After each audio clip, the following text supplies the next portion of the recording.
আসসালামু আলাইকুম। বাংলাদেশের সর্ববৃহৎ online medical platform axis medical স্কুলে আপনাদের সবাইকে স্বাগতম। আমাদের 1.5 শতাধিক লেজেন্ডারি মেন্টরদের প্রচেষ্টায় এখন পর্যন্ত 15 শতাধিক ভিডিও রয়েছে একাডেমিক, ক্লিনিক্যাল, ক্যারিয়ার সহ আর অনেক কিছু নিয়ে। জার্নি টুয়ার্ড এক্সিলেন্সের ধারাবাহিকতায় আজ আরো একটি নতুন সেশন নিয়ে হাজির হয়েছি। আমাদের আজকের topic lumber puncture and CSF study. আপনাদের সাথে আছি আমি সুমাইয়া হক, ঢাকা সেন্ট্রাল ইন্টারন্যাশনাল মেডিকেল কলেজের 5ম বর্ষের ছাত্রী। আর আমাদের সাথে আছেন খুবই অভিজ্ঞ, স্বনামধন্য এবং সবার প্রিয় শিক্ষক doctor KM Nazmul Islam Joy sir, assistant professor, department of neurology, Shaheed Suhrawardy medical college. চলুন আমরা আর কথা না বাড়িয়ে সরাসরি চলে যাই স্যারের কাছে। আসসালামু আলাইকুম স্যার। আপনাকে অসংখ্য ধন্যবাদ আপনার মূল্যবান সময় আমাদের দেওয়ার জন্য।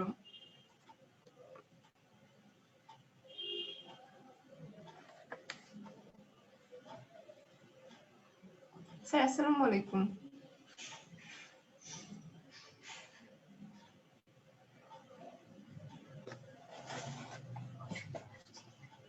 স্যার আপনি কি শুনতে পাচ্ছেন?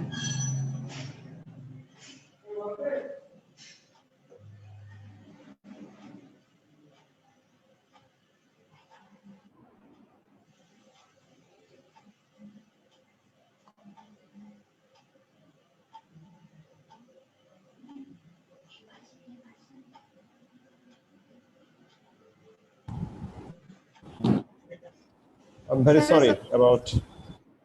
ওয়ালাইকুম আসসালাম, আমাকে কি শোনা যাচ্ছে? Yes স্যার, আপনাকে শোনা যাচ্ছে sir. Thank you. My Wi-Fi is unstable today. I'm very sorry for the internet problems. Let's try today to continue. At first, I would like to thank Axis Medical School for these nice classes and allowing me to take classes with you.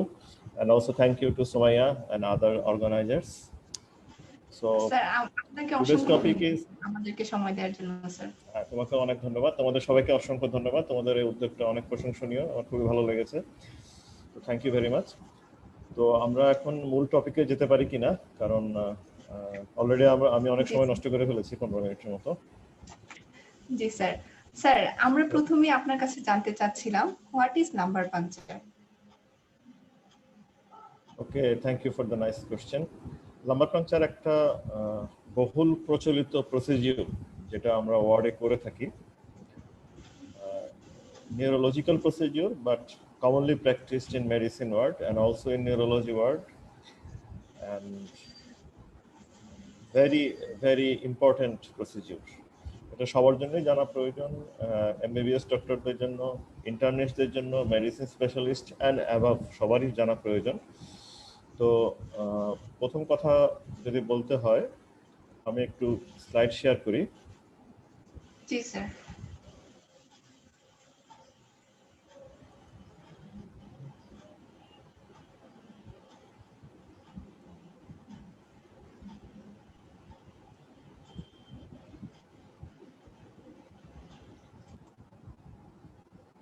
Actually, lumbar puncture bolte bujhai introducing an LP needle into the subarachnoid space of the lumbar spinal canal to collect cerebrospinal fluid for various diagnostic purposes or to inject drugs into the subarachnoid space.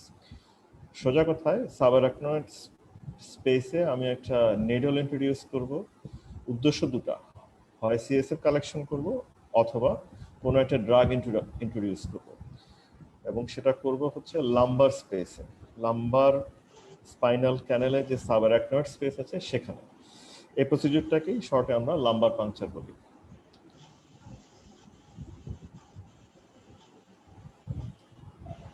আমরা জানি যে lumber puncture usually, এটা সবারই common কিছু না কিছু knowledge আছে anatomy থেকে, যে লাম্বার পাংচার এমনভাবে করতে হয় যেন স্পাইনাল কর্ডকে সে ইনজুরি না করতে পারে। এখন অ্যাডাল্টে স্পাইনাল কর্ড শেষ হয় at the level of lumbar 1 vertebra. Maximum adult person, about 94%-এরই এই লাম্বার 1-এ এসে স্পাইনাল কর্ড শেষ হয়ে যায়। কিছু কিছু পার্সেন্টেজে লাম্বার 2 বা লাম্বার 3 পর্যন্ত এটা এক্সটেন্ড করতে পারে 6% পেশেন্টদের নর্মাল ভেরিয়েশন এটা এক্সটেন্ড করতে পারে। চিলড্রেনদের ইউজুয়ালি বেশি এক্সটেন্ড করে আপ টু লাম্বার 3 or 2 পর্যন্ত এক্সটেন্ড করতে পারে। সো এমনভাবে লাম্বার পাংচারটা করা হয় যেন এটা এই স্পাইনাল কর্ডকে ইনজুরি না করতে পারে।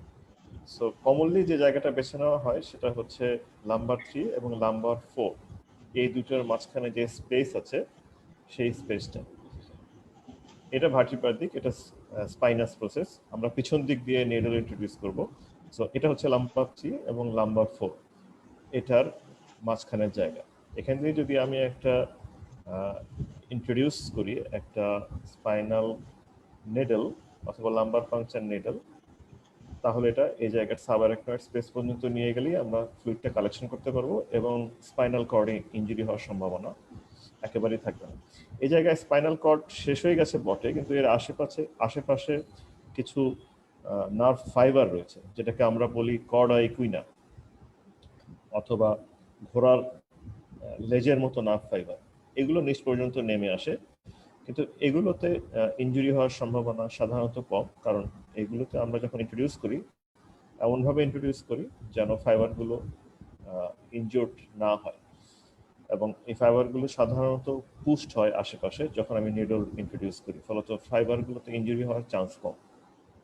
যখন আমরা লাম্বার পাংচার নিডল ইন্ট্রোডিউস করি তখন এটা এখানে দেখানো হয়েছে কি কি স্ট্রাকচারের মধ্যে দিয়ে যাচ্ছে। এটাও পুরনো ছবি, অ্যানাটমি থেকে শিখে আসা। স্কিন পিয়ার্স করবে, সাবকিউটেনিয়াস টিস্যু পিয়ার্স করবে, এখানে মাসল আছে।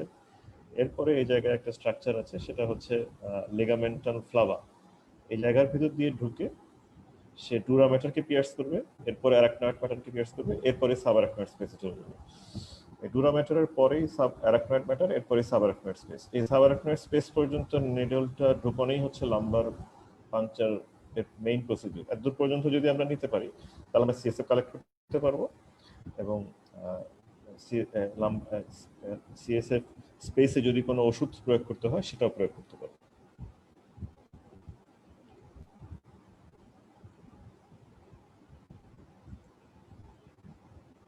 লাম্বার পাংচার সম্পর্কে আসলে আমাদের কি কি জিনিস জানা প্রয়োজন? আমাদের জানা প্রয়োজন এর ইন্ডিকেশন কি, কন্ট্রা ইন্ডিকেশন কি, লাম্বার পাংচার করার আগে কি প্রিকশন নিতে হবে, কি প্রিরিকুইজিট লাগবে, এবং কিভাবে আমরা লাম্বার পাংচারটা করব, এবং আনুষঙ্গিক আরো কিছু পয়েন্ট যেগুলো আমি পয়েন্ট আকারে দিয়েছি। তো সময় আমি কি এই পয়েন্ট আকারে ডিসকাশন করব নাকি তুমি আমাকে প্রশ্ন করবে? স্যার আমাদের প্রশ্ন এগুলাই স্যার। আপনি আমি প্রশ্ন করতে পারি, আপনি চাইলে আপনিও ডিসক্রাইব করতে পারেন স্যার, আপনি যেটা তাহলে প্রেফার আমি করেন। প্রসিড করি, একটা টপিক বলি, তারপরে তুমি আমি একটু পজ দিব, তুমি তখন প্রশ্ন করো। ওকে জি স্যার। Okay right. ইন্ডিকেশনে যাওয়ার আগে একটা জিনিস দেখাই, সেটা হচ্ছে lumber puncture needle. Various types of needle পাওয়া যায় লাম্বার পাংচার নিডলে। কালার ভেরিয়েশনটা ইম্পর্টেন্ট না, কিন্তু সাইজ ইম্পর্টেন্ট। সাধারণত ওয়ার্ডে আমরা প্র্যাকটিস করি যেটা, সেটা হচ্ছে 22 থেকে 24 গজ এই সাইজের নিডল আমরা প্রেফার করি। এখানে একটা ইন্টারেস্টিং বিষয়, যত নিডলের নাম্বার বাড়বে তত এর ভিতরের ক্যালিবারটা ছোট হবে, অর্থাৎ স্মল বোর হবে। আর নাম্বার যত বেশি হবে, যত কম হবে তত ওয়াইড বোর হবে। যেমন আমি যদি 27 সাইজের একটা স্পাইনোকের নিডল নেই, এর ভিতরের বোর খুবই ছোট, একদমই চিকন। সাধারণত অ্যানেস্থেটিস্টরা এটা ইউজ করেন স্পাইনাল অ্যানেস্থেসিয়া দেওয়ার সময়। স্পাইনাল অ্যানেস্থেসিয়া দেওয়ার সময় সুবিধা হচ্ছে যে আমাকে সিএসএফ ড্র করতে হচ্ছে না, আমি খালি ওষুধ দিব। আর ফলত আমি এটা ইন্ট্রোডিউস করতে পারলে, আমি ওষুধ দিয়ে দিতে পারলে আমার স্পাইনাল অ্যানেস্থেসিয়া হয়ে যাচ্ছে। আর এই যেগুলো নাম্বার বেশি, যেমন 27G, এবং যাদের ক্যালিবার ছোট, তাদের সুবিধা হচ্ছে যে সিএসএফ লিকেজ খুব কম হবে, ফলত পোস্ট লাম্বার পাংচার হেডেকের রিস্কটা অনেক কম হবে। কিন্তু ওয়ার্ডে যখন আমরা প্র্যাকটিস করি আমরা সাধারণত 24, 22 এই রেঞ্জের নিডল বেশি প্রেফার করি, কারণ আমাদের সিএসএফ টা ড্র করতে হবে। আমার উদ্দেশ্য তো সিএসএফ টা না, আমি যদি সেটাই না করতে পারি তাহলে এই চিকন বোরের নিডল ইউজ করে আমার লাভ নেই। অ্যাটলিস্ট সিএসএফ ড্র করতে পারি, যাতে এর ভিতর দিয়ে সিএসএফ ড্র করে আমার টেস্ট টিউব পর্যন্ত আসে, সেই ব্যবস্থাটা আমার থাকতে হবে। আর এই সাইডে যেটা দেখানো হয়েছে সেটা হচ্ছে যে এটাই আমরা ডান দিকের ছবিটা মেইনলি ইউজ করি আমরা। এটা হচ্ছে ট্রমাটিক। এখানে একটা বিভেল এন্ড থাকে, এই জিনিসটা পিয়ার্স করে স্কিন এবং অন্যান্য স্ট্রাকচার পিয়ার্স করে ভিতরে ঢুকতে সুবিধা, বোঝা যাচ্ছে জিনিসটা ধারালো। এটাই আমরা কনভেনশনাল ইউজ করি। এটা ছাড়াও আরো এক ধরনের নিডল পাওয়া যায়, দেখা যাচ্ছে সামনের দিকটা পয়েন্টের, এটা অ্যাট্রমাটিক, উপরের দিকে একটা ফুটো আছে কালেকশনের জন্য। এই বাম দিকের নিডলটা ইউজ করতে পারলে পোস্ট লাম্বার পাঞ্চের হেডেকের রিস্কটা একটু কম হয়, কিন্তু আমরা আসলে পাই কমনলি এটাই ইউজ করি, ওয়ার্ডে এটাই বেশি প্র্যাকটিস করা হয়। তো লাম্বার পাংচারের করার ডিটেইলে আগে আমরা যেগুলো বলতে চাই, ইন্ডিকেশন কি কি ইন্ডিকেশনে আমরা করব। ইন্ডিকেশন জানতে হবে, কন্ট্রা ইন্ডিকেশন জানতে হবে, প্রিকশন জানতে হবে। কন্ট্রা ইন্ডিকেশন জানলেই প্রিকশনটা জানা যাবে, তারপরে আমরা প্রসিডিউরে যাচ্ছি। তাহলে ইন্ডিকেশন কি? দুটো ইন্ডিকেশন, একটা হচ্ছে ডায়াগনস্টিক ইন্ডিকেশন আর একটা হচ্ছে থেরাপিউটিক ইন্ডিকেশন। ডায়াগনস্টিক ইন্ডিকেশন কি? ফার্স্ট ইন্ডিকেশন হচ্ছে to diagnose infections of central nervous system. Very important, ওয়ার্ডে কমন, সবচেয়ে কমন যে কারণে করা হয় লাম্বার পাংচার, সেটা হচ্ছে এটা ইনফেকশন, মেনিনজাইটিস এবং এনসেফালাইটিস অথবা মেনিনগোএনকেফালাইটিস, দুটো একসঙ্গে থাকতে পারে। এই দুটোই সবচেয়ে কমনেস্ট কারণ। এছাড়া আগেকার আমলে করা হতো নিউরোসিফিলিস, এটা এখন আর বেশি পাওয়া যায় না। Meningitis encephalitis is the most common cause of doing lumbar puncture in world. এছাড়া ছাড়াও আরো কিছু ইন্ডিকেশন আছে লাম্বার পাংচার করার, সেটা হচ্ছে সাবঅ্যারাকনয়েড হেমোরেজ, কিছু inflammatory condition of the central nervous system, peripheral nervous সিস্টেমের মধ্যে গিয়েনবেরি সিনড্রোম বা জিবিএস এবং CIDP, chronic inflammatory demyelinating polyneuropathy. জিবিএসটা খুবই ইম্পর্টেন্ট, আমাদের ওয়ার্ডে কমন, এবং জিবিএস এ লাম্বার পাংচার একটা ইম্পর্টেন্ট ডায়াগনস্টিক টুল, এটা জানতে হবে। সেন্ট্রাল নার্ভাস সিস্টেমের কিছু ইনফ্লামেটরি কন্ডিশন আমরা করি, এর মধ্যে তোমাদের জানার জন্য সবচেয়ে ইম্পর্টেন্ট হচ্ছে মাল্টিপল স্ক্লেরোসিস, একটা demyelinating condition of the central nervous system. Specific finding পাওয়া যায়। এই সবগুলো উপরের ইন্ডিকেশন, ইনফেকশন বলি, সাবঅ্যারাকনয়েড হেমোরেজ বলি, ইনফ্লামেশন বলি, এই সবগুলোর স্পেসিফিক ফাইন্ডিং আছে। মেনিনজাইটিসে আমি সেল দেখব, প্রোটিন দেখব, সুগার দেখব, এনকেফালাইটিসও তাই, এবং দুইখানেই মাইক্রোবায়োলজিক্যাল এক্সামিনেশন অর্থাৎ কালচার এবং স্মিয়ারের ইম্পর্টেন্স আছে। সাবঅ্যারাকনয়েড হেমোরেজে আবার আমি কালচার করতে দিব না, তখন আমি করতে দিব আমি দেখবো যে সাবঅ্যারাকনয়েড হেমোরেজে সিএসএফ এর কালার কিরকম, সেই কালার দেখে আমি ডায়াগনোসিস করব। আবার ইনফ্লামেটরি কন্ডিশনে আমি জিবিএস, যেমন আমি শুধু দুটো জিনিস দেখবো, আমি সেলস দেখবো, প্রোটিন দেখবো। এই দুটো জিনিস দেখলেই পেশেন্টের পার্সপেক্টিভে আমার জিবিএস ডায়াগনোসিস করা সম্ভব হবে। আবার মাল্টিপল স্ক্লেরোসিস আমি অন্য একটা জিনিস দেখবো, যেটাকে আমরা বলি অলিগোক্লোনাল ব্যান্ড বা ওজি ব্যান্ড। তো এই প্রতিটা জিনিস পেশেন্ট পার্সপেক্টিভ, ইন্ডিভিজুয়াল পেশেন্ট অনুযায়ী আমরা ঠিক করবো যে আমরা কি কি জিনিস দেখতে চাই, কি কি উদ্দেশ্যে আমরা সিএসএফটা ল্যাবরেটরিতে পাঠাবো। আর আরেকটা লাস্ট কন্ডিশন যেখানে ডায়াগনোসিসের জন্য আমরা লাম্বার পাংচার করি, সেটা হচ্ছে ইডিওপ্যাথিক ইন্ট্রাক্রেনিয়াল হাইপারটেনশন। এখানে মেইনলি আমরা দেখতে চাই যে ইন্ট্রাক্রেনিয়াল প্রেশারটা বেড়েছে কিনা, এই জিনিসটা দেখতে চাই। এখানে কিন্তু আমরা বেসিক্যালি ফ্লুইডটা কালেক্ট করে যে ল্যাবে পাঠাবো, সেল দেখবো, সাইটোলজি করবো, এটা ইম্পর্টেন্ট। আমার প্রেশার দেখাটা বেশি ইম্পর্টেন্ট। এটা দেখতে পারলেই আমরা idiopathic intracranial hypertension, clinical context অবশ্যই থাকতে হবে, সেটার বেসিসে ইডিওপ্যাথিক ইন্ট্রাক্রেনিয়াল হাইপারটেনশন ডায়াগনোসিস করতে পারবো। আরেকটা জিনিস হচ্ছে থেরাপিউটিক্স। থেরাপিউটিক দুটো কথা, সোজা কথা স্পাইনাল অ্যানেস্থেসিয়া দেওয়ার জন্য আমরা ইউজ করি, আর একটা হচ্ছে কিছু সময় অ্যান্টি ক্যান্সার ড্রাগস দেওয়ার জন্য ইউজ করি, সেটা হচ্ছে মেথোট্রেক্সেট। আমরা অনেক সময় দিই অ্যাকিউট লিম্ফোব্লাস্টিক লিউকেমিয়া পেশেন্টের ইন্ট্রাথিক্যাল মেথোট্রেক্সেট দেওয়া হয়, আইটি মানে ইন্ট্রাথিক্যাল মেথোট্রেক্সেট। এটা একটা প্রসিডিউর, এটা কেমোথেরাপির পার্ট, তাই তখনও আমার লাম্বার পাংচার করা লাগতে পারে। আরেকটা ইম্পর্টেন্ট থেরাপিউটিক্স হচ্ছে যে সিএসএফ ড্রেন করা। সিএসএফ ব্রেনের ভিতরে অতিরিক্ত হয়ে গেছে, আমি ফেলে দিব, সেটা কমনেস্ট ইন্ডিকেশন হচ্ছে ইডিওপ্যাথিক ইন্ট্রাক্রেনিয়াল হাইপারটেনশন। এত প্রেশার বেড়ে যায় within the ভেন্ট্রিকলস of the brain যে এটা ভিশন ইম্পেয়ার করে, তখন সিএসএফ ড্র করাটা একটা থেরাপিউটিক প্রসিজিওর। আমরা 2 দিন পরই পেশেন্টের লাম্বার পাংচার করি, করে তার কিছু সিএসএফ বার করে দিই, ফলত সিএসএফ প্রেশারটা কমে যায়, পেশেন্টের হেডেক ইমপ্রুভ করে এবং ভিশন ইমপ্রুভ করে। আরেকটা কন্ডিশন, এটা তোমাদের লেভেলে কতটুকু জানার দরকার আছে আমি জানি না, সেটা নরমাল প্রেশার হাইড্রোকেফালাস বলে একটা কন্ডিশন আছে। এখানে ডিমেনশিয়া থাকে, মেমোরি লস থাকে, ওয়াকিং ইম্পেয়ারমেন্ট থাকে। তো ওয়াকিংটা কিছুটা ইমপ্রুভমেন্ট হয় যদি আমরা সিএসএফ ড্রেন করে ফেলে দিতে পারি। তো এগুলোই হচ্ছে মেইন ইন্ডিকেশন। তো জানতে হবে, ইন্ডিকেশন জানলে তো হবে না, সাথে জানতে হবে যে কি কি কারণে কোন কোন কন্ডিশনে লাম্বার পাংচার করাই যাবে না। সের মধ্যে 1 নম্বর কন্ট্রা ইন্ডিকেশন এবং অ্যাবসলিউট কন্ট্রা ইন্ডিকেশন, সেটা হচ্ছে presence of ইন্ট্রাক্র্যানিয়াল space occupying lesion. এটা অ্যাবসলিউট কন্ট্রা ইন্ডিকেশন, এটা থাকলে আমি সিএসএফ স্টাডি করব না। যদি ব্রেনের ভিতরে কোনো টিউমার থাকে, কোনো টিউবারকুলোমা থাকে, স্পেস অকুপাইং লিশন মানে শুধু যে টিউমার তা না, বড় ধরনের হেমাটোমাও থাকতে পারে, সেটাও একটা স্পেস অকুপাইং লিশন। বড় ধরনের ব্রেইন অ্যাবসেস থাকতে পারে, সেটাও স্পেস অকুপাইং লিশন। এই জাতীয় কন্ডিশনে আমি সিএসএফ করব না। সোজা কথা, এটা অ্যাবসলিউট কন্ট্রাইন্ডিকেশন, করা যাবে না।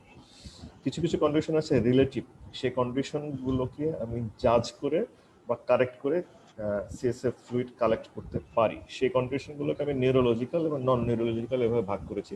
নিউরোলজিক্যাল কন্ডিশনগুলো হচ্ছে altered level of consciousness, focal neurological deficit, new onset seizure, presence of papilledema, and immunocompromised state of the patient.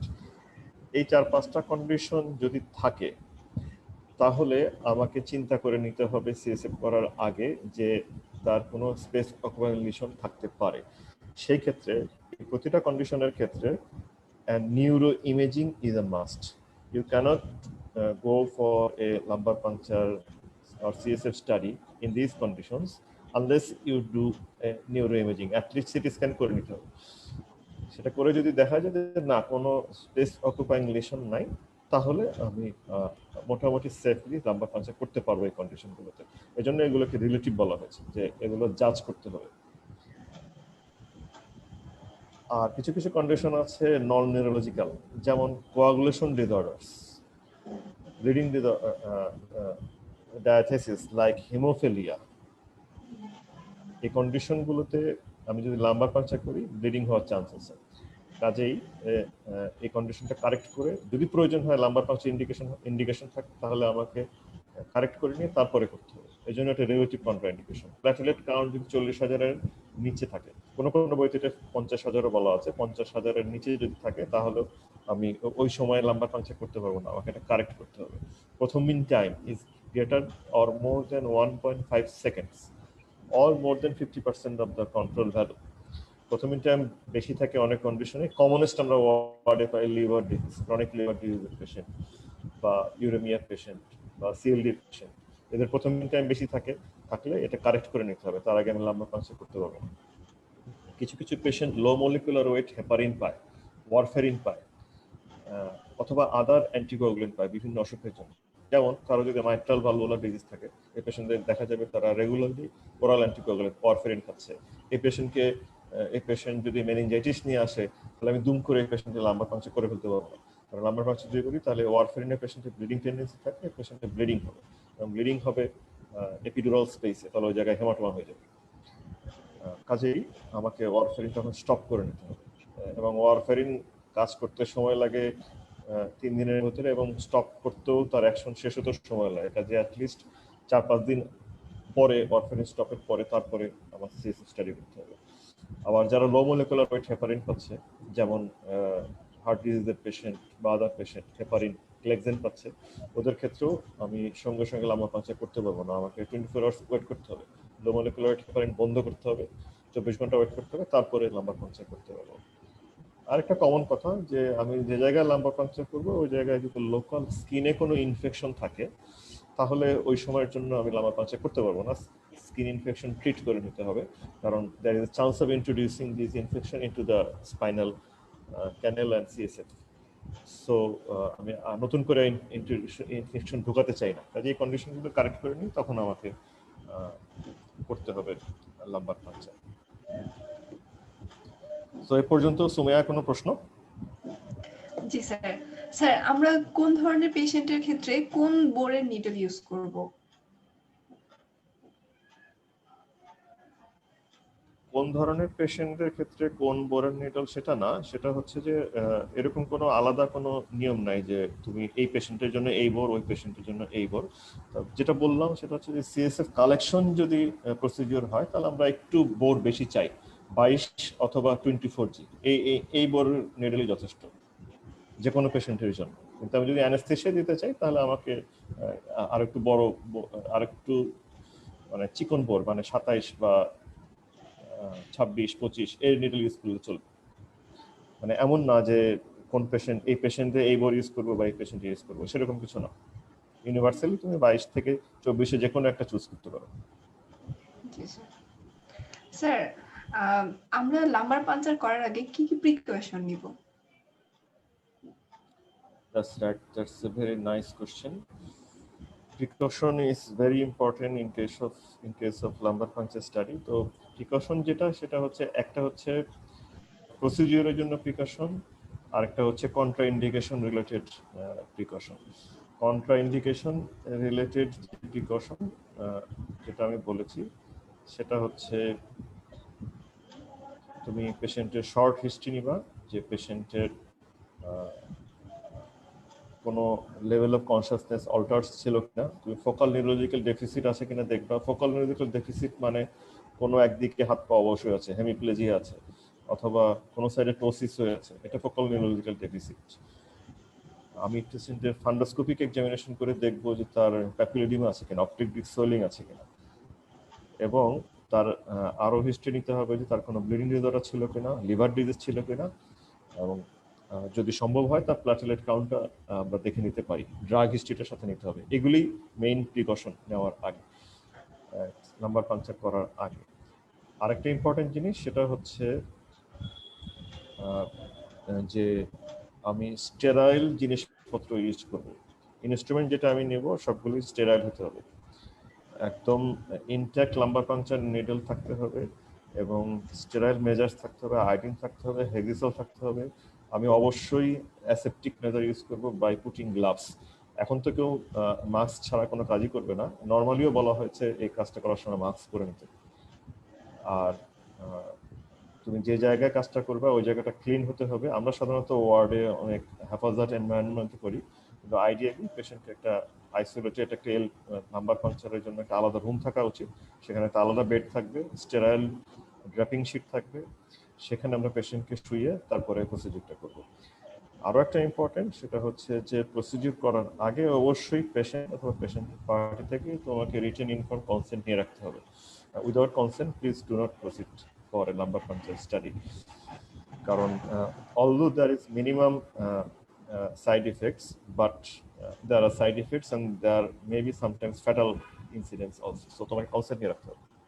তো এগুলো মেইন প্রিকশনস আমি লাম্বার পাঞ্চার করার আগে এগুলোই মনে করি। Sumaiya, up to you. জি স্যার। কোনো প্রশ্ন করতে চাও অথবা নাকি?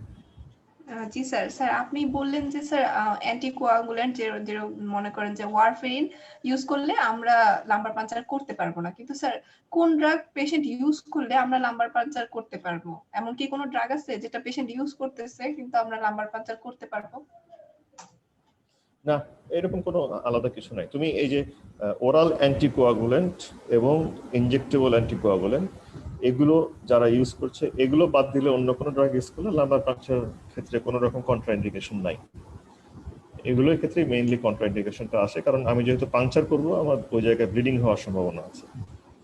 ব্লিডিং হলে, ব্লিডিং ডিসঅর্ডার যদি থাকে তাহলে ওই জায়গায় হেমাটোমা হয়ে যাবে, এবং তখন এই নার্ভ রুটগুলোর উপর চাপ দিয়ে এক জায়গায় প্যারালাইসিস বা লোয়ার লিম্ব উইকনেস করে ফেলতে পারে। সেটা অ্যাভয়েড করার জন্যই আমি এই ড্রাগের হিস্ট্রিটা নিচ্ছি। আর এমন কোনো ড্রাগ নাই যেটা থাকলে মানে আর যে কোনো ড্রাগই সে ইউজ করুক তুমি লাম্বার পাঞ্চার করতে পারবে।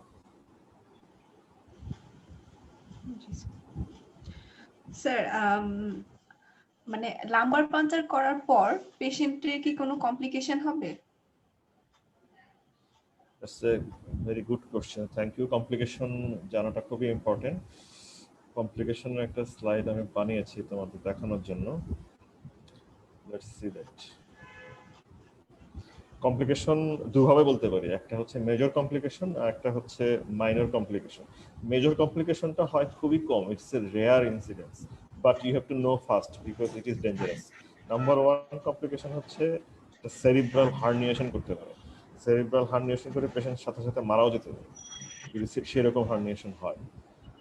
আরেকটা হচ্ছে there might be injury to the spinal cord or nerve roots। আমরা যদিও সেফলি বলেছি লাম্বার 3 and লাম্বার 4 এর স্পেসের মাঝখানে এটা করব, তারপরও অনেক সময় দেখা যায় লাম্বার 3 and 4 এর মাঝখানে আমরা করতে পারলাম না, ওই স্পেসে নিডল ঢুকছে না, ওই জায়গায় লোকাল জয়েন্টের প্যাথোলজি আছে বা লাম্বার স্পন্ডালোসিস আছে, আমরা তখন উপরে অনেক সময় ইন্ট্রোডিউস করি বা নিচেও দেই। অনেক সময় খোঁচাখুচিতে কিছু নার্ভ রুটে ইনজুরি হতে পারে, তখন পেশেন্টের লোয়ার লিম্বে উইকনেস ডেভেলপ করতে পারে। আর একটা হচ্ছে যেটা বললাম এতক্ষণ যে ব্লিডিং ডিসঅর্ডার যদি থাকে তাহলে আমি যদি ইন্ট্রোডিউস করি এবং সাথে যদি ব্লিডিং হয়ে যায় তাহলে স্পাইনাল সাবডুরাল স্পেস অথবা এপিডুরাল স্পেসে ব্লাড জমে যাবে। এরকম হলে তখন পার্মানেন্ট নার্ভ ইনজুরি হওয়ার সম্ভাবনা আছে। আরেকটা হচ্ছে যে ইনফেকশন, যদিও এটা চান্স খুবই কম, আমরা অ্যাসেপ্টিক মেজার নিয়েই লাম্বার পাংচারটা করি, তারপরে অনেক সময় iatrogenic meningitis is very rare but may be possible after lumbar puncture. কিন্তু এইগুলো আনকমন। কমন হচ্ছে এইগুলো, মাইনর সেটা হচ্ছে ব্যাকএক হতে পারে, তুমি যে জায়গায় করেছো ওখানে তো ব্যথা থাকতেই পারে, এটা 2-1 দিন থাকবে তারপর আস্তে আস্তে চলে যাবে। মোস্ট ইম্পর্টেন্ট সেটা হচ্ছে পোস্ট লাম্বার পাংচার হেডেক অথবা লো সিএসএফ প্রেশার হেডেক আমরা যেটাকে বলি, সেটা হতে পারে। আর একটা হচ্ছে অনেক সময় লাম্বার পাংচার করার পরে পেশেন্ট কমপ্লেন করে রেগুলার পেইন অথবা নামনেস, এটা শর্ট লাস্টিং, কয়েকদিনের মধ্যে ইমপ্রুভ করে যায়। এগুলো মাইনর কমপ্লিকেশন। মোটামুটি এগুলোই হচ্ছে লাম্বার পাংচারের কমপ্লিকেশন। স্যার, লাম্বার পাংচারের সাথে হেডেকটির রিলেশনটা একটু জানতে চাচ্ছি। ওকে, থ্যাংক ইউ। লাম্বার পাংচারের সাথে হেডেকের রিলেশন বলতে হলে আমি দুভাবে বলতে পারি। একটা হচ্ছে যে লাম্বার পাংচার আমি কোন কোন হেডেকের ক্ষেত্রে করব, আরেকটা হচ্ছে লাম্বার পাংচার করার পরে যে হেডেক হবে সেটা আবার কিরকম, এই দুটো জিনিস। তো লাম্বার পাংচারের ইন্ডিকেশনের মধ্যেই আছে যে কি কি কন্ডিশনে হেডেক হতে পারে। এর মধ্যে প্রথম দুটাই হেডেক তৈরি করতে পারে। মেনিনজাইটিসের পেশেন্ট হেডেক নিয়ে আসতে পারে, সাথে জ্বর থাকবে, অল্টার্ড কনসাসনেস থাকতে পারে। এনসেফালাইটিসের পেশেন্ট হেডেক কমপ্লেইন সাধারণত কম করে, অল্টার্ড কনসাসনেস বেশি থাকে, তারপরও থাকতে পারে। আর সাবআরাকনয়েডের পেশেন্ট তো অবশ্যই সাডেন সিভিয়ার হেডেক নিয়ে আসবে। কাজেই দেখা যাচ্ছে যে হেডেকের সাথে লাম্বার পাংচার রিলেশনটা এইভাবে আমি করতে পারি যে এই কারণে যদি হেডেক হয় তাহলে আমার এই কন্ডিশনগুলোতে লাম্বার পাংচার করা লাগছে, ইন্ডিকেশন। আবার এই যে লাস্টের কন্ডিশন ইডিওপ্যাথিক ইন্ট্রাক্রানিয়াল হাইপারটেনশন, এই কন্ডিশনটা তো হেডেক হয়, পেশেন্ট হেডেক নিয়ে আসে, লং স্ট্যান্ডিং হেডেক, পেশেন্টের সাথে পেশেন্টের ব্লারিং অফ ভিশন থাকে।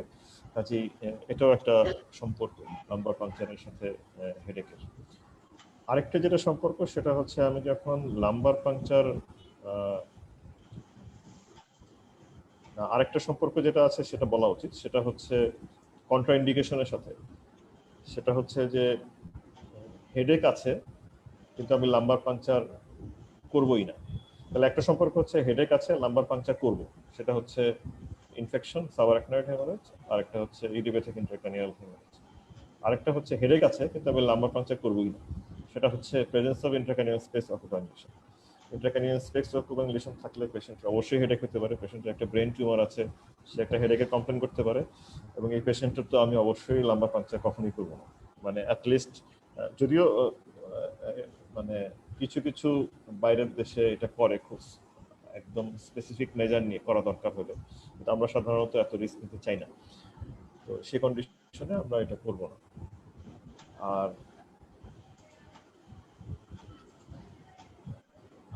আর raised ICP, raised intracranial pressure বলে একটা কথা আছে। রেইজড আইসিপি হতে পারে যেসব কন্ডিশনে, সেই সব কন্ডিশনেই হেডেক হতে পারে।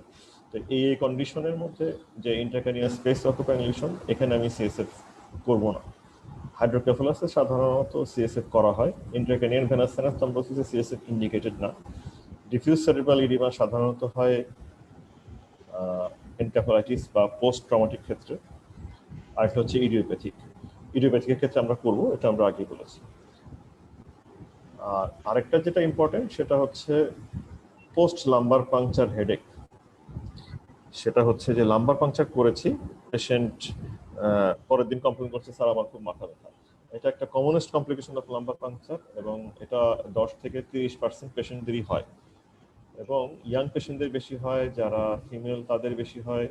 দেখা যায় যে 24 ঘন্টার মধ্যে ব্যথা শুরু হয়, কিন্তু অনেক সময় 1 সপ্তাহ 2 সপ্তাহ পরেও ব্যথা শুরু হতে পারে। এটা হচ্ছে পজিশনাল হেডেক, লো সিএসএফ প্রেশার হেডেক। এটা পেশেন্ট যখন শুয়ে থাকে তখন ব্যথা হয় না, যখন বসে অথবা দাঁড়ায় তখন ব্যথা শুরু হয়, আবার শুলে আবার কমে যায়। ডাল ল্যাকিং পেইন কোনো কোনো সময় থ্রবিং হতে পারে এবং অক্সিপিটো ফ্রন্টাল রিজিয়নে বেশি হয়। সাধারণত এটা ম্যাক্সিমাম পেশেন্টদেরই ইমপ্রুভ করে যায় 1 সপ্তাহের মধ্যে। কিছু কিছু মাইনরিটি অফ পেশেন্ট কয়েক সপ্তাহ ধরে বা মাসখানেক এটা পারসিস্ট করতে পারে। তো লো সিএসএফ প্রেশারটা কেন হয়? এটা আসলে আমরা যে সিএসএফ স্টাডিটা করি, এটার জন্য যে নেডলটা ইন্ট্রোডিউস করি বিভিন্ন স্পেস দিয়ে, যখন ডুরামেটার পিয়ার্স করে তখন একটা লিকেজ হয়, একটা টিয়ার হয়। এই টিয়ারটা উইথড্র করার সময় অনেক সময় থেকে যায়, ফলত পারসিস্টেন্ট লিকেজ হতে থাকে সিএসএফ এর। এবং এই লিকেজের জন্য সিএসএফ ভলিউম কমে যায়, সিএসএফ প্রেশার কমে যায়। আমরা জানি যে সিএসএফ এর মেইন কাজটা হচ্ছে ব্রেনকে প্রোটেকশন দিয়ে রাখার, একটা সাপোর্টিভ ফাংশন।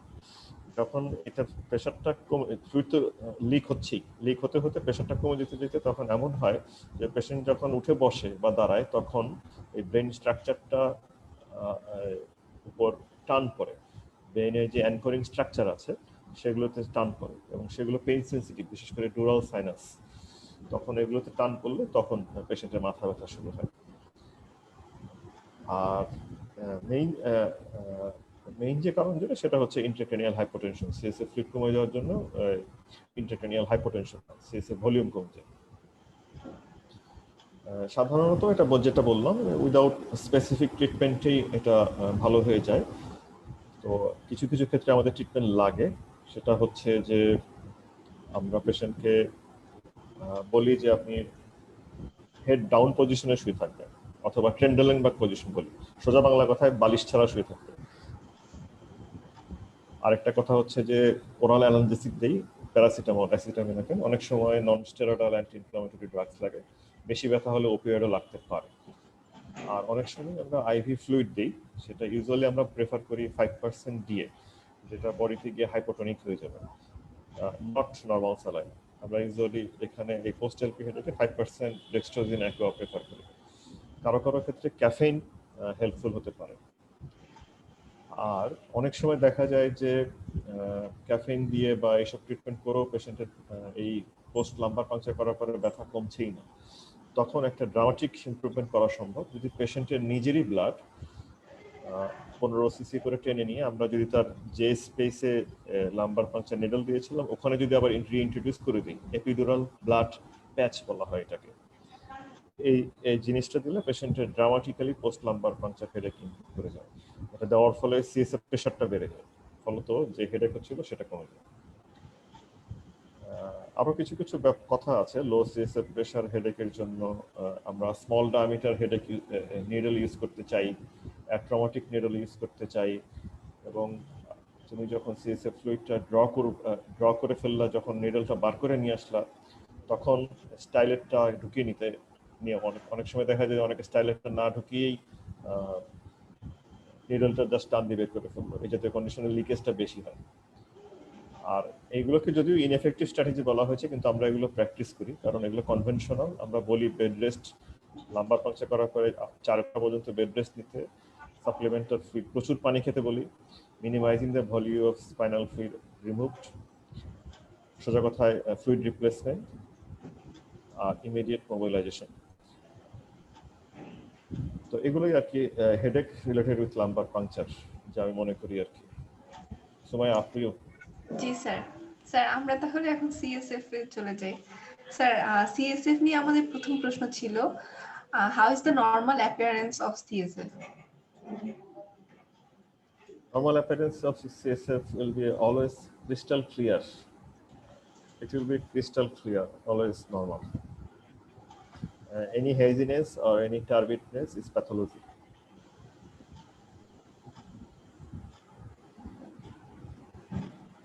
জি স্যার। স্যার এই ছবিতে দেখা যাচ্ছে বোধহয়। হ্যাঁ বলো Sumaiya please. G sir. G sir, আপনি স্যার বলেন স্যার। হ্যাঁ, যেটা বলতে যাচ্ছিলাম, এই ছবিতে কয়েকটা ছবি এনেছি প্যাথোলজি দেখানোর জন্য। এই যে এখানে এটা নর্মাল সিএসএফ, এটার সাথে কম্পেয়ার করা হয়েছে। এখানে আরেকটা সিএসএফ দেখা যাচ্ছে, এটা কালারটা কিছুটা ইয়েলোইশ। এরকম কালার থাকলে এটাকে বলা হয় জ্যান্থোক্রোমিক সেরিব্রোস্পাইনাল ফ্লুইড। এই বাম পাশেরটা নর্মাল, ক্লিয়ার, হোয়াইটিশ, হোয়াইটিশ না সরি, ক্রিস্টাল ক্লিয়ার। এটা ছবির হেজিনেসের জন্য হয়তো বোঝা যাচ্ছে না। আর এটা পাওয়া যাবে ডান পাশেরটা জ্যান্থ্রোক্রোমাটিক পাওয়া যাবে, এটা হচ্ছে সাবারাকনয়েড হেমোরেজ। আবার এই পাশে উপরে বামের ছবিটা দেখা যাচ্ছে ফ্লুইডটা, এটা বোঝা যাচ্ছে যে টার্বিড হয়ে আছে, অ্যাকচুয়ালি পায়োজেনিক মেনিনজাইটিসের সিএসএফ। ডানের ছবিটা দেখা যাচ্ছে যে এখানে কিছুটা ওয়েবের মতো হয়ে আছে, এগুলো হচ্ছে ফিব্রিন থ্রেড, এই জিনিসটাকে বলে কবওয়েব। সিএসএফ ড্র করে যদি আমরা রেখে দিই কিছুক্ষণের জন্য বা ওভারনাইট যদি রেখে দিই, পরের দিন যদি এটা স্টাডি করি দেখা যাবে এখানে একটু ওয়েব ফর্মেশন আছে, মাকড়সার জালের মতো। এটা এটা ইন্ডিকেটিভ অফ টিউবারকুলাস মেনিনজাইটিস। আবার এই নিচে বামে ব্লাডওয়ালা ছবিতে দেখা যাচ্ছে যে সাবারাকনয়েড হেমোরেজ, এই বামেরটা সবখানে নিডল ইন্ট্রোডিউস করার পরে ট্রমা হলেও আমার ব্লাড আসতে পারে, আবার যদি সাবারাকনয়েড হেমোরেজ থাকে তাহলেও ব্লাড আসতে পারে। দুটোর মধ্যে পার্থক্য করব। এটা বলা হয় যে তিনটা টেস্ট টিউবে যদি তুমি কালেক্ট করো, সাবারাকনয়েড হেমোরেজের ফ্লুইডের, ব্লাডের কালার মোটামুটি তিনটাতেই একই রকম থাকবে, because it is mixed with the CSF. But if is a trauma, তুমি যদি কালেক্ট করো তিনটা বোতলে রেখে দাও, তাহলে আস্তে আস্তে দেখা যাবে পরেরটায় there will be disappearance of the blood, আস্তে আস্তে ক্লিয়ার হয়ে যাবে। এটা একটা ক্লিনিক্যালি পার্থক্য করার উপায় সাবারাকনয়েড হেমোরেজের সাথে আর্টিফিশিয়াল ব্লিডিং। স্যার, আমাদের পরবর্তী প্রশ্ন ছিল, what is the importance or indication of CSF examination? Okay, importance of CSF examination or indication is যেটা বলেছি তোমাকে, ডায়াগনোসিস অফ লাম্বার পাংচারের জন্য যে ইন্ডিকেশন গুলো সেটাই। এই কন্ডিশন গুলোতেই আমরা সিএসএফ এক্সামিনেশন করতে চাইবো। Meningitis, encephalitis, subarachnoid haemorrhage, Guillain Barre syndrome, multiple sclerosis. এক্সামিনেশনের সিএসএফ হচ্ছে এগুলি, এই উপরের এই চারটা, উপরের তিনটা। ইডিওপ্যাথিক ইন্ডিকেটর হাইপারটেনশন সাধারণত আমরা দেখি না, সিএসএফ এক্সামিন করি না, প্রেশারটা দেখি। যদি ডিফারেনশিয়াল ডায়াগনোসিস থাকে সেটা এক্সক্লুড করার জন্য আমরা সিএসএফ স্টাডি করতে পারি। স্যার, আমরা সিএসএফ সেন্ট্রিফিউগেশন করি, তো স্যার ইম্পর্টেন্সটা কি এই সেন্ট্রিফিউগেশনের? রাইট, সেন্ট্রিফিউজ সাধারণত করা হয় এই কোনো ফ্লুইডের করা হয় ওটা থেকে সেলগুলো সেপারেট করে দেখার জন্য। সেন্ট্রিফিউগাল ফোর্সের মাধ্যমে সেলগুলো সেপারেট করা হয়। তো ইউজুয়ালি সাইটোলজিক্যাল এক্সামিনেশন যখন আমরা সিএসএফ এ করি তখন এই জিনিসটা ইম্পর্টেন্ট, সেলগুলো দেখার জন্য সেন্ট্রিফিউগেশন ইজ ইম্পর্টেন্ট। আরেকটা জিনিস হচ্ছে যে নর্মাল সাইটোলজিতে যেমন আমরা কাউন্ট দেখি, লিম্ফোসাইট আছে কিনা, নিউট্রোফিল আছে কিনা সেগুলো দেখি, সেরকম ম্যালিগন্যান্ট সেলও দেখা যায় ইচ্ছে করলে। ম্যালিগন্যান্ট সেল দেখার জন্য ওই সেন্ট্রিফিউগেশনের রোল আছে, সেন্ট্রিফিউজ করলে ম্যালিগন্যান্ট সেলগুলো আলাদা হয়ে যায়। আর যেটা দেখালাম যে সাবারাকনয়েড হেমোরেজের পেশেন্টের যে জ্যান্থোক্রোমাটিক সিএসএফ হয়, সেটাও আসলে সেন্ট্রিফিউজ করার পরে সেলগুলো আলাদা হয়ে যাওয়ার পরে সিএসএফ এর যে সুপারনেটেন্ট যেটা পরে থাকবে ওই কালারটাই জ্যান্থোক্রোমাটিক হয়। সেটাও একটা ইম্পর্টেন্ট যে সাবারাকনয়েড হেমোরেজ ডায়াগনোসিসের জন্য। সো সাইটোলজি এবং সাবারাকনয়েড হেমোরেজ জ্যান্থোক্রোমিয়া এই দুটো হচ্ছে ইম্পর্টেন্ট সেন্ট্রিফিউগেশনের জন্য। Sir, what is Corning? Oh, that's a very important question. Thank you for that.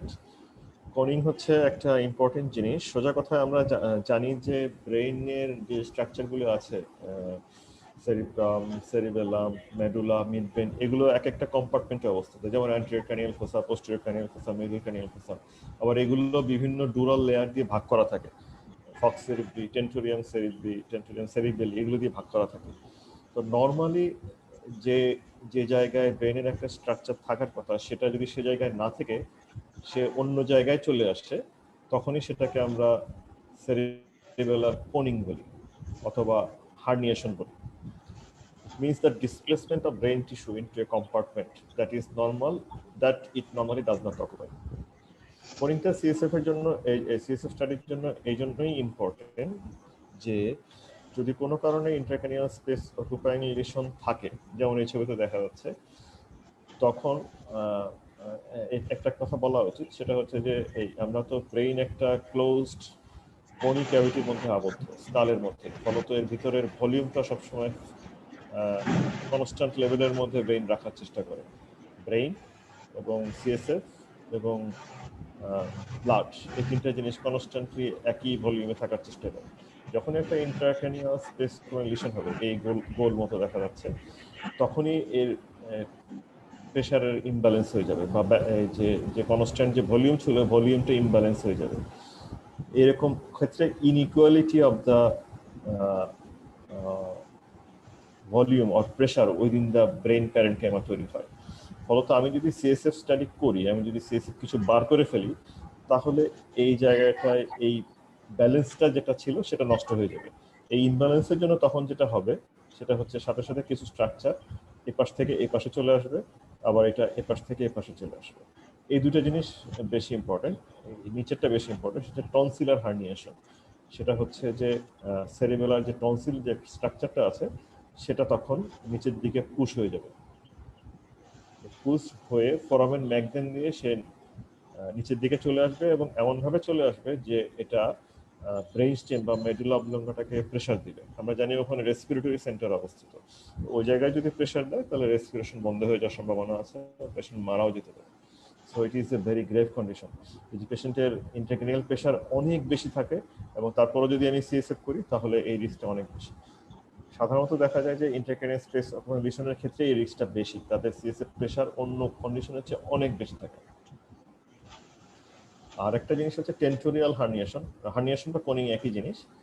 সেটা হচ্ছে যে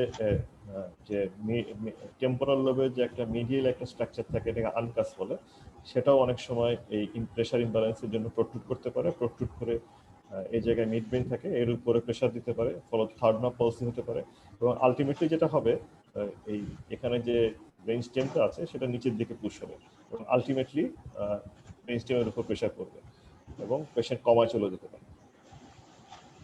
সো ইন শর্ট এটাই হচ্ছে কোনিং। জি স্যার।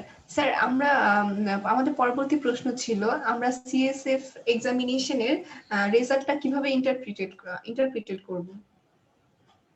করব sir. Sir CSF fluid examination কিভাবে ইন্টারপ্রেট করব sir? Right. CSF fluid examination interpretation is very important because এটা আসলে আমরা থার্ড ইয়ার থেকে শিখে আসছি, প্যাথোলজিতে বলে আসছি বারবার, এখনো বারবার শিখতে হবে। এটা আসলে মুখস্থের বিষয়, এটা মুখস্থ করে রাখতে হবে। কিন্তু কতগুলো শর্ট বিষয় আমি একটু রিমাইন্ডার দিতে চাই। সেটা হচ্ছে এখানে সিএসএফ এর নর্মাল ভ্যালু দেখানো হয়েছে। সেটা হচ্ছে এখানে প্রথমে বায়োকেমিক্যাল এক্সামিনেশন দেখানো হয়েছে। Glucose usually 40 to 70 milligram per DL থাকে। এটা আসলে বলা উচিত এটা হচ্ছে 2/3 of the blood glucose level. পেশেন্টের ব্লাড গ্লুকোজ যত থাকবে তার 2/3 আমরা সিএসএফ এ পাবো। আর একটা হচ্ছে প্রোটিন, এত কথা দরকার নেই, আমরা যেটা বিভিন্ন জায়গায় বিভিন্ন প্রোটিন লেভেল পাওয়া যায়। মেইন হচ্ছে এটা 15 থেকে 50 অথবা 40 মিলিগ্রাম পার ডিএল, এটা হচ্ছে নর্মাল প্রোটিনের রেঞ্জ। এর মধ্যে অ্যালবুমিন থাকতে পারে এবং কিছু গ্লোবুলিন মিক্স থাকতে পারে। অলিগোকোনাল ব্যান্ডটা আমি পরে বলছি। আর হচ্ছে যে পেশেন্টের সেল হচ্ছে ইউজুয়ালি 0 to 5 নর্মাল, এবং এর মধ্যে 5টাই হচ্ছে লিম্ফোসাইট, মনোনিউক্লিয়ার সেল লিম্ফোসাইট। এটা হচ্ছে নর্মাল সিএসএফ। ক্লিস্টার ক্লিয়ার থাকবে, প্রেশার থাকবে নর্মাল রেঞ্জে। নর্মাল রেঞ্জটা আমরা বলি 50 to 180 মিলিমিটার অফ ওয়াটার, এটা হচ্ছে নর্মাল। কিন্তু কিছু কিছু প্যাথোলজিতে এটা অল্টার হয়ে যাবে। তো প্যাথোলজির মধ্যে আমরা যেগুলো বলেছিলাম সেভাবে বলি, যেমন ইনফেকশন মানে বলেছিলাম ব্যাকটেরিয়াল ইনফেকশন, মানে ব্যাকটেরিয়াল মেনিনজাইটিস, তখন ডাব্লিউবিসি কাউন্ট অনেক বেড়ে যাবে। ডাব্লিউবিসি কাউন্ট মিনস পলিমর্ফ, অর্থাৎ নিউট্রোফিল যদি থাকে সিএসএফ এর মধ্যে এবং 50-এর বেশি যদি থাকে, যত বেশি থাকুক এটা ইন্ডিকেটিভ অফ ব্যাকটেরিয়াল মেনিনজাইটিস। এবং এই পেশেন্টের প্রোটিন অনেক বেশি থাকে, প্রায় 100 থেকে 250 মিলিগ্রাম পার ডিএল। এবং গ্লুকোজ ইউজুয়ালি কমে যায়, দেখা যায় usually lower than half of the blood glucose level. এবং ব্যাকটেরিয়াল মেনিনজাইটিসে যত না কমে, টিউবারকুলোস মেনিনজাইটিসে আরো বেশি কমে যায় এই গ্লুকোজ লেভেল। এটা হচ্ছে ব্যাকটেরিয়াল মেনিনজাইটিসের সাথে টিউবারকুলোস মেনিনজাইটিসের পার্থক্য করার একটা উপায়। আবার ব্যাকটেরিয়াল মেনিনজাইটিসে যেমন পলিমর্ফ অর্থাৎ নিউট্রোফিল বেড়ে যায়, টিউবারকুলোস মেনিনজাইটিসে এখানে বেড়ে যায় হচ্ছে লিম্ফোসাইট কাউন্ট অনেক বেড়ে যায়। আর ভাইরাল ইনফেকশন বা অন্যান্য ইনফেকশনে এখানে সাধারণত লিম্ফোসাইট কাউন্ট বাড়ে। লিম্ফোসাইট কাউন্ট অত বেশি বাড়ে না, 10 থেকে 100 পার কিউবিক মিলিমিটার। এখানে যেটা আমি বলতে চাচ্ছি, এখানে ডাব্লিউবিসির টোটাল কাউন্ট দেখানো আছে, কিন্তু টোটাল কাউন্টের সাথে আমাকে ডিফারেন্সিয়ালও দেখতে হবে। অর্থাৎ দুটো জিনিস দেওয়া থাকে সিএসএফ স্টাডি অ্যানালাইসিস সিস্টেমে, একটা হচ্ছে টোটাল কতটা সেল পাওয়া যাচ্ছে ডাব্লিউবিসি, এই টোটাল সেলের মধ্যে আবার কতটা নিউট্রোফিল, কতটা লিম্ফোসাইট, কতটা মনোসাইট। নরমালি থাকে 5টা সেল, এর মধ্যে সবগুলোই হচ্ছে লিম্ফোসাইট অর্থাৎ 100%। কিন্তু ব্যাকটেরিয়াল মেনিনজাইটিসে বেশিরভাগই পাওয়া যাবে নিউট্রোফিলিক প্লিউসাইটোসিস। ভাইরালে পাওয়া যাবে লিম্ফোসাইটিক, টিউবারকুলোসে পাওয়া যাবে লিম্ফোসাইটিক। এগুলোতে লিম্ফোসাইট কাউন্ট অনেক বেড়ে যাবে। ভাইরালে সাধারণত প্রোটিন কাউন্ট অত বেশি বাড়ে না, তারপরে মেবি ইনক্রিজড 50 to 200 মিলিগ্রাম পর্যন্ত বাড়তে পারে। Glucose level usually normal in case of viral meningitis অথবা এনকেফালাইটিস। আর এই ইনফেকশনগুলোর প্রতিটা ক্ষেত্রে স্পেশাল স্টেনিং, স্পেশাল কালচারের প্রয়োজন আছে। গ্রাউন্ড স্টেনিং যদি আমি করি, ব্যাকটেরিয়াল অর্গানিজম দেখতে পারবো, কালচার করতে পারলে অর্গানিজম দেখা যাবে। ভাইরালের ক্ষেত্রে স্পেশাল কালচার টেকনিক প্রয়োজন হয়, পিসিআরও করা সম্ভব। এখন যে কোভিড-19 হচ্ছে, এটাও সিএসএফ স্টাডি থেকে পিসিআর করা সম্ভব। টিউবারকুলোসিসও স্পেশাল কালচার বা স্টেনিং করা সম্ভব। আর সাবারআকনয়েড হেমোরেজ সেটা হচ্ছে আরবিসি, প্রচুর আরবিসি পাওয়া যায়, মোর দেন 500 পার কিউবিক মিলিমিটার। আর কিভাবে এই আরবিসি যে ট্রমাটিক না, সাবারআকনয়েড হেমোরেজের জন্য হয়েছে, সেটা আলাদা করা ক্লিনিক্যাল উপায়টা আগেই বলেছি। প্রোটিন কিছু বাড়তে পারে এই সাবারআকনয়েড হেমোরেজের জন্য, কারণ আরবিসি যদি কিছু বাড়ে, সাথে কিছু প্রোটিনের অ্যামাউন্ট কিছু বাড়ে। আর গ্লুকোজ লেভেল সাধারণত নর্মাল থাকে সাবারআকনয়েড হেমোরেজে। আর এই দুটো কন্ডিশন এমনি দেখানো হয়েছে, এটা আমাদের জানার দরকার নেই। মাল্টিপল স্ক্লেরোসিস নামে আরেকটা কন্ডিশন আছে, ডিমালারিটি কন্ডিশন। সেখানে সেলস নর্মাল থাকে, কিছু বাড়তে পারে, 50 to 70 বাড়তে পারে, প্রোটিন কিছুটা বাড়তে পারে, গ্লুকোজ লেভেল নর্মাল থাকে। ইন্টারেস্টিংলি যেটা পাওয়া যাবে সেটা হচ্ছে মাল্টিপল স্ক্লেরোসিসে there will be specific immunoglobulin detect করি আমরা বাই ইমিউনোইলেকট্রোফোরেসিস, সেটাকে আমরা বলি অলিগোকোনাল ব্যান্ড। এটা ক্যারেক্টারিস্টিক্স অফ মাল্টিপল স্ক্লেরোসিস। আর যে জিনিসটা এখানে দেখানো নাই সেটা হচ্ছে গিয়েনবেরি সিনড্রোম, জিবিএস, যেটা আমরা ওয়ার্ডে কমনলি প্র্যাকটিস করি। গিয়েনবেরি সিনড্রোমে সিএসএফ স্টাডিতে সেলস বাড়বে, কিন্তু অত বেশি বাড়বে না। বড় জোর 10 থেকে 100 সেল পাওয়া যেতে পারে লিম্ফোসাইট, কিন্তু প্রোটিন প্রচুর বাড়বে in case of Guillain Barre syndrome বা জিবিএস। 100 থেকে 1000 মিলিগ্রাম পার ডিএল পর্যন্ত বাড়তে পারে in case of GBS. Cell কম থাকবে, কিন্তু প্রোটিন অনেক বেশি থাকবে। এটা একটা characteristic feature of Guillain Barre syndrome, এবং এই ফিচারটাকে বলে অ্যালবুমিনোসাইটোলজিক্যাল ডিসোসিয়েশন। এবং এটা যদি থাকে সিএসএফ এ, পেশেন্টের যদি 4 হাত পা উইক থাকে, এটা diagnostic of Guillain Barre syndrome, GBS এর জন্য এটা diagnostic.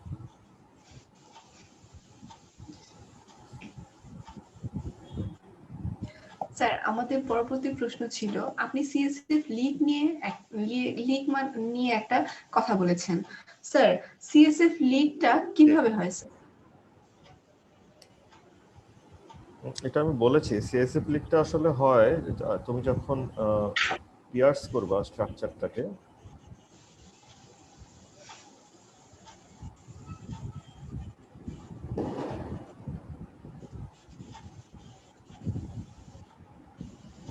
Sorry please see this picture.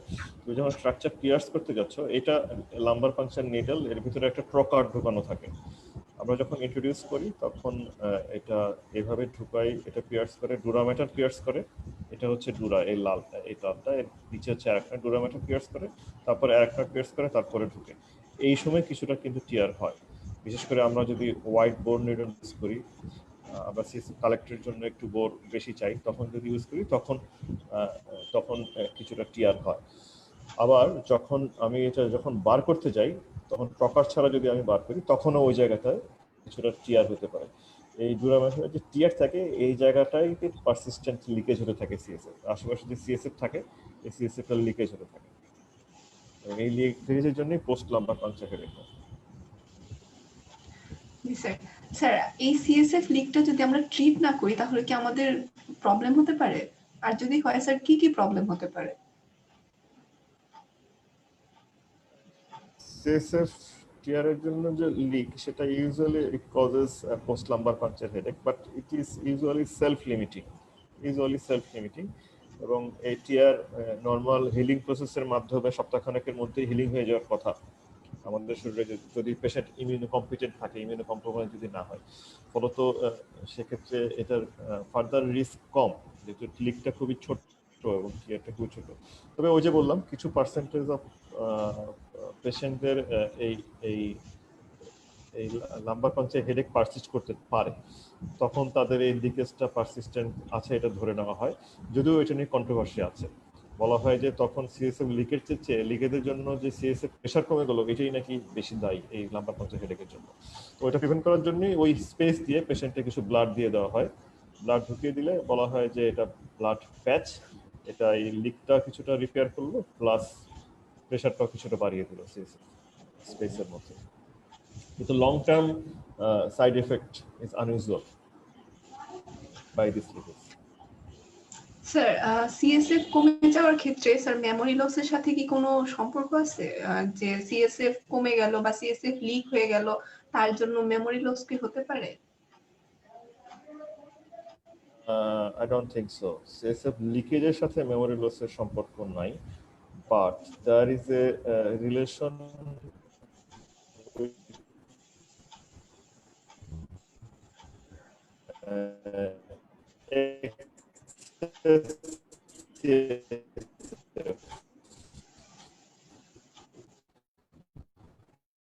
within the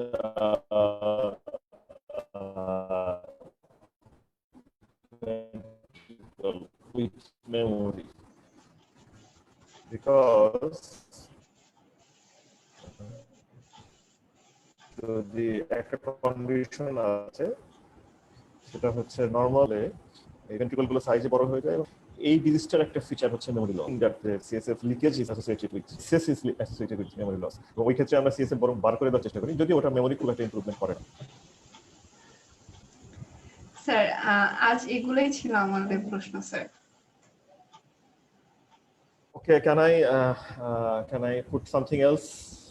যদিও টাইম শেষ, কিন্তু যেহেতু আমি কিছু সময় এক্সট্রা নিয়েছি, তো আমি এখানে যে কথাগুলো বলতে যাচ্ছি তার আগে আমি একটু সময় তোমাকে জিজ্ঞাসা করতে চাই যে আমি যে কন্ডিশনগুলো বললাম, এখান থেকে এই প্রশ্নটা কি কারো আসে কিনা যে সরি, এই যে কন্ট্রাইন্ডিকেশন গুলো যে বললাম, তাহলে এগুলো থাকলে কি আমি সিএসএফ করব না?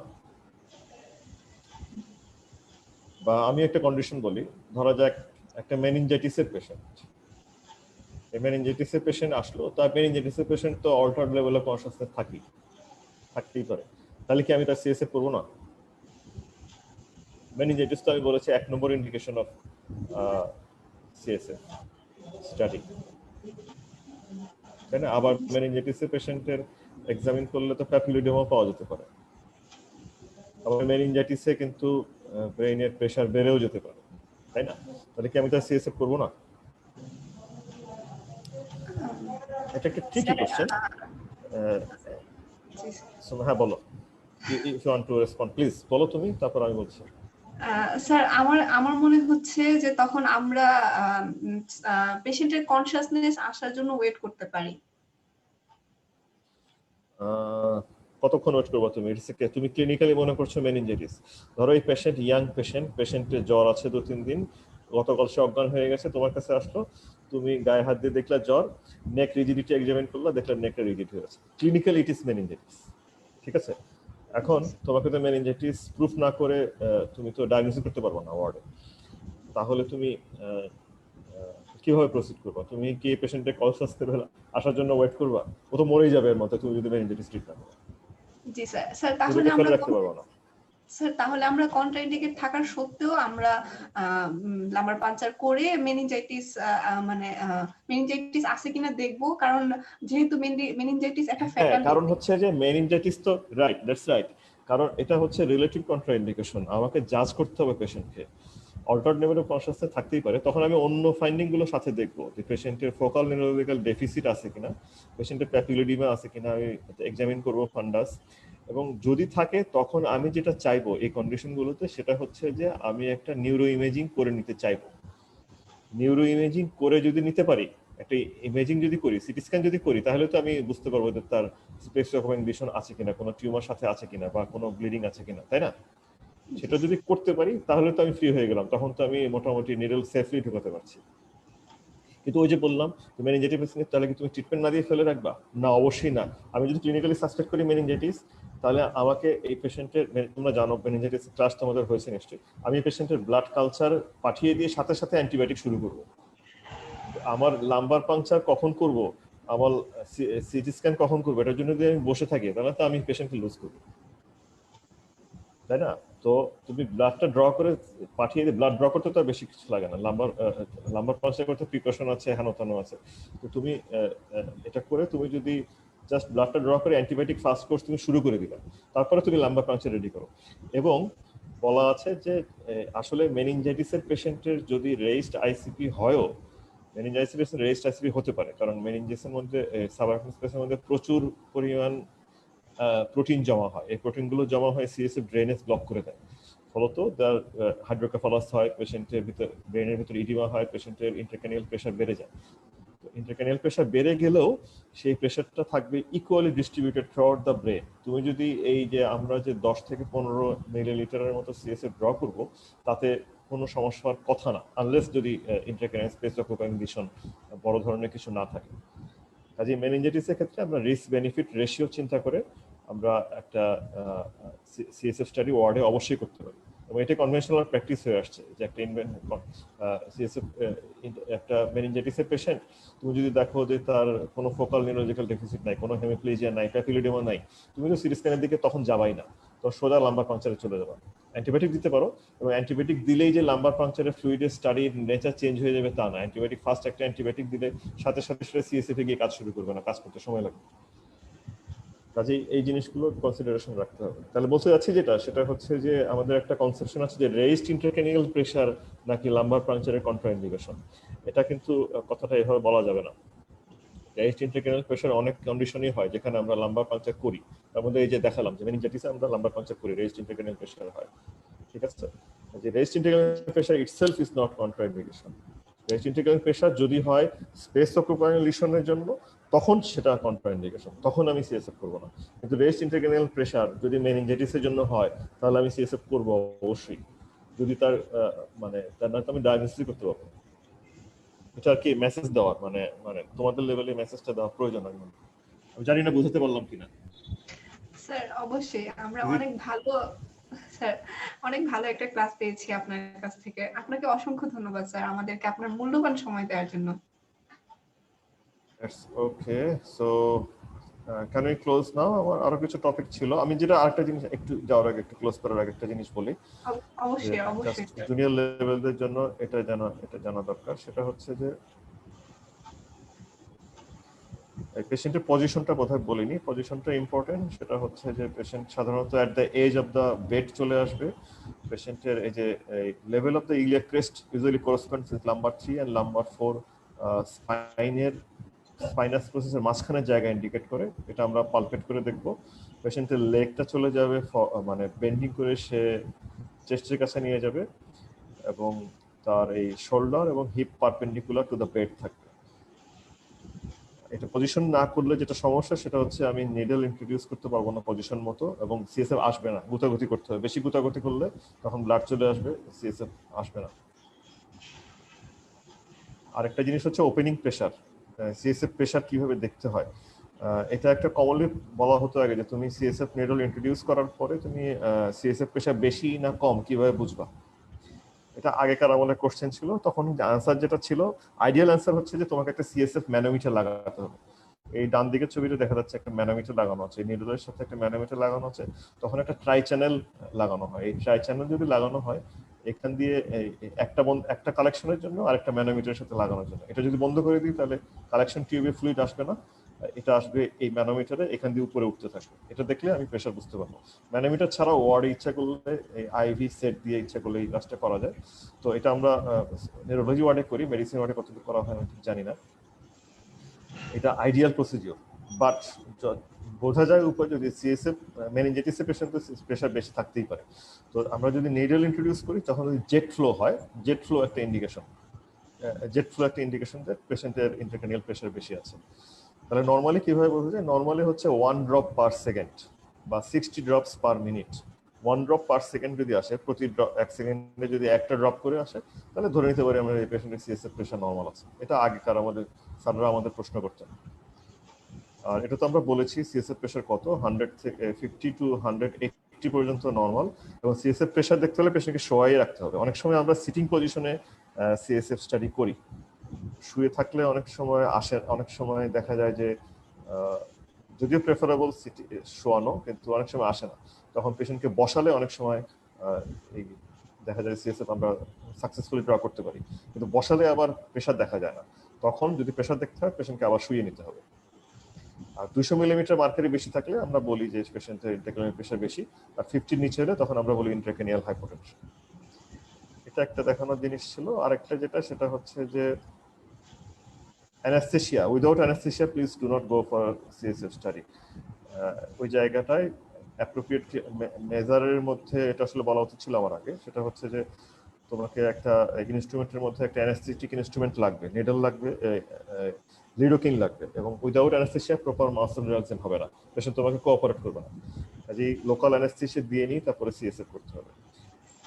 কালেকশন করার দায়িত্ব ইন্টার্নি ডক্টরের বা রেসিডেন্ট ফিজিশিয়ানের, কাজেই কালেকশন টিউবগুলো ঠিকমতো কালেক্ট করে লেবেল করতে হবে। সাধারণত আমরা 5 থেকে 10 ml ফ্লুইড, 15 ml ফ্লুইডের মতো আমরা কালেকশন করি, দ্যাট ইজ এনাফ। সেন্ট্রিফিউগেশনের প্রয়োজন অনেক সময় একটু বেশি লাগে, 20 সিসির মতো প্রয়োজন হয়। 30 সিসি পর্যন্ত কালেকশন ইজিলি করা যায় নর্মাল অ্যাডাল্ট পার্সনের কাছ থেকে। আর ভালো করে লেবেল করে ল্যাবে পাঠাতে হবে পেশেন্টের নাম ইন্ডিকেশন সহ, কোনটা কি ইনভেস্টিগেশনের জন্য পাঠাচ্ছি, সাইটোলজির জন্য পাঠাচ্ছি, বায়োকেমিস্ট্রির জন্য পাঠাচ্ছি, মাইক্রোবায়োলজিক্যাল এক্সামিনেশন অথবা কালচার ঠিক করে লিখে দিতে হবে। নেকেড আই অবজারভেশন ইম্পর্টেন্ট, এটা অনেক ইম্পর্টেন্ট। আর যেটা আমি আগে বললাম যে সিসির কালার দেখা। আরেকটা হচ্ছে যে লাম্বার পাংচার করার পরে কাইন্ডলি একটা লাম্বার পাংচার নোট এবং লাম্বার পাংচার অর্ডার, এটা লেখাটা, এটা দিয়ে শেষ করব। এটা একজন জুনিয়র ডাক্তারের খুবই ইম্পর্টেন্ট দায়িত্ব। এলপি করার আগে আমি পেশেন্টের ব্লাড প্রেশার চেক করব, পালস চেক করব, কতটুকু ফ্লুইড ড্র করলাম এটা লিখবো, ফ্লুইডের কালার কেমন ছিল লিখবো, ওপেনিং প্রেশার কত ছিল আইডিয়ালি যদি ম্যানোমিটার দিয়ে ইউজ করা হয় তখন আমি লিখবো, ইনভেস্টিগেশন কি কি করতে পাঠিয়েছি সেটা লিখবো, টাইম দিব, ডেট দিব, আমার নাম লিখবো উইথ সিগনেচার। এটা হচ্ছে লাম্বার পাংচার নোট। আর লাম্বার পাংচার করার পরে পেশেন্টকে একটা অর্ডার দিতে হবে যে পেশেন্ট যেন অ্যাটলিস্ট ওই দিনটা উইদাউট পিলো শুয়ে থাকে, বালিশ ছাড়া, just to prevent post lumber puncture headache. প্রচুর পরিমাণ পানি খেতে হবে, 4 থেকে 5 লিটার। যদি বেশি মাথা ব্যথা শুরু হয় অ্যাসিটামিনোফেন SOS, ফ্লুইড দিতে পারি 5% DA, and antibiotics are not necessary. So thank you very much. Sir আপনাকে অসংখ্য ধন্যবাদ sir. Do you have any other questions, Sumaya? না না স্যার, আমি স্যার যতগুলো কোশ্চেন স্যার ছিল আমার সবগুলো কোশ্চেন স্যার শেষ হয়ে গেছে। Okay, any questions from the audience? না স্যার, অডিয়েন্স থেকে সেরকম লাইভে এখনো কেউ কোশ্চেন করেনি। Thank you very much for your patient hearing. You can ask me questions later by messenger or mail. Thank you very much, Sumaya, and thank you, Axis Medical School. Thank you so much, sir. Thank you.